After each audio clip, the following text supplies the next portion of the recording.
Hi there, Nigel Poole here in Canberra, Australia.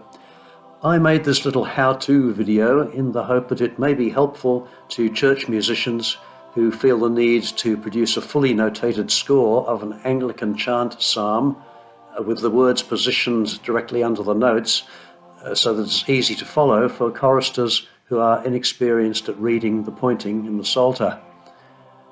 There seems to be no standard way of doing this in Sibelius.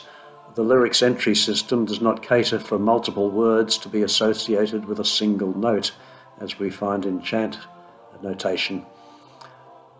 So here's a method I devised, and I hope it may be helpful to others. First, we create the score with treble and bass staves for the SATB voice parts, but add to this a third stave, to which we will add the text initially. For this purpose, I found it convenient to just use a single line percussion stave, but anything else will do, of course. It's just a holder for the notes. After creating the empty score, enter this pattern that you see on the screen into the extra stave.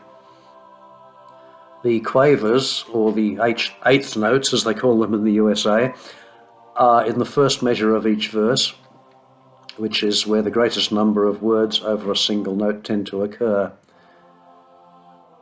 Now copy and paste this pattern repeatedly for the number of measures you are likely to need for the entire psalm. At this point you might want to format the bar lines. Here I have selected the entire score and then selected the short bar line type from the Notations Common tab. I then selected all the bar lines preceding those bars of eighth notes and turned them into double bars, thus indicating where the change of verse will fall.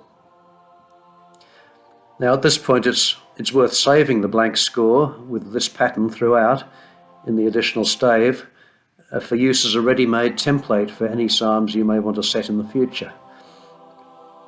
Anyway, getting back to this example, we'll enter the notes of the chant for the four voice parts, and for this example I'm going to set the first couple of verses from Psalm 89, and I'm using this chant which is from the parish psalter. Once all the voice parts are entered, select them and copy them throughout for the number of verses you're going to need. Now comes the fun part. Using the standard enter lyrics method, we enter the words against the pattern we created on that third extra stave. Now you will need to adjust the number of eighth notes to cater for the different number of words at the start of each verse. So here we have in verse 1, we find the need to accommodate 9 words. So I've split the last of those eight notes into sixteenths, giving us 9 notes in the bar.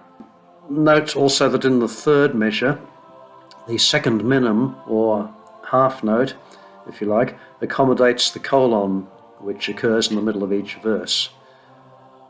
We need a note to anchor that against. Now the next measure is even more fun. We need to accommodate a total of 13 words against where we have those eighth notes. And you can see I've split some notes here into demi-semiquavers. But of course you can use any note values in the course of the bar, as long as you just end up with exactly the right number of notes in the bar to accommodate your words. And so on, just going through now, adding the next verse by way of example. And once you've finished entering all the words of your psalm, we need to copy and paste them into the alto part, because this positions them very nicely between the staves for all parts to read from. To do this, select the entire additional stave containing the words, and from there select only the lyrics, leaving out the notes. To do this, you go to the Home tab, select Filters, Lyrics, Okay, so that should leave us with just the words selected, none of the notes. And you do a Control-C to copy the words, click on the first note of the alto part and paste. And there you have it, all the words are between the vocal staves. We can now hide the anchor stave, and to do this we select any portion of the two vocal staves that we want to keep and hit Ctrl-Alt-F. Like magic, the unwanted stave disappears and we are left with the vocal parts and with the lyrics perfectly matched up between them. So now, if you need to move or resize anything, the words will remain anchored in the correct position under their notes.